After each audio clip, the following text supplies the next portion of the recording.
CNN, Michael Kovrig and Michael Spavor, two Canadians detained in China in December 2018, have been formally charged with spying by Chinese prosecutors, in a move that is likely to raise tensions between the two countries.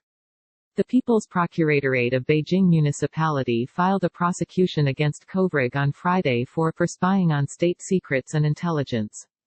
The People's Procuratorate of Dandong also filed a public prosecution against Spavor for spying on and illegally providing state secrets. Both men were detained in the weeks following the arrest in Vancouver of Meng Wanzhou, chief financial officer of the Chinese technology company Huawei in late 2018, on charges filed in the United States. U.S. prosecutors want Meng to stand trial on multiple charges, including bank fraud and violating U.S. sanctions against Iran. Late last month, a Canadian judge ruled the extradition case against her could proceed, in what China's representatives to the country called a grave political incident. Beyond mainland China, the new charges will fuel fears in Hong Kong over an impending national security law to be imposed by Beijing on the city, bypassing the local legislature. This week, G7 countries said in a joint statement that the proposed law could curtail and threaten the fundamental rights and freedoms of all the population in Hong Kong, protected by the rule of law and the existence of an independent justice system. Arbitrary detention. Kovrig was a former diplomat in Beijing and worked for the International Crisis Group (ICG). Spavor is the founder of the Paitu Cultural Exchange, a company that helps facilitate trips to North Korea. He has assisted former NBA player Dennis Rodman in travel to Pyongyang to meet North Korean leader Kim Jong-un.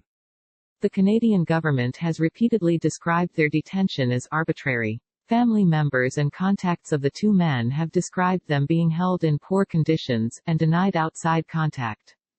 Guy Saint-Jacques, who served as Canada's ambassador to China from 2012 to 2016, told CNN last year that Spavor is being held in a detention facility in the northeastern province of Dandong, sharing a cell with up to 18 other prisoners, with lights kept on 24 hours a day and only 15 minutes of outside time.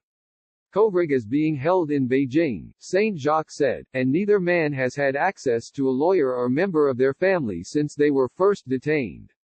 In both cases they receive consular visits once every month, exactly 30 minutes, with someone there watching all the discussion, he said. These mainly serve to give them news of their family, and give them books and other reading material. It's very difficult for them, they are waiting and they have no idea when and how they might be released. A person familiar with the situation told CNN that Canadian diplomatic efforts have so far been focused on attempting to solve what remains a complex political entanglement. There's a larger geopolitical game that's happening between China and the U.S., in which Canada is somewhat caught in the middle, the person added, and it is the two Canadians who are paying the price. Saint-Jacques agreed, saying China's problem is with the U.S., but of course they don't dare arrest any former American diplomats or diplomats on leave. He said that China has been surprised by the widespread international condemnation of its arrest of the two Canadians, but beyond rallying support from allies, there is little that Ottawa can do. It's pretty difficult to find something because we don't have much the Chinese really want, he said. In a statement on the anniversary of his detention last year, Spavor's family said he had been caught up as an unwitting and unwilling human pawn in a confrontation between two superpowers and swept along by geopolitical currents and forces beyond his control.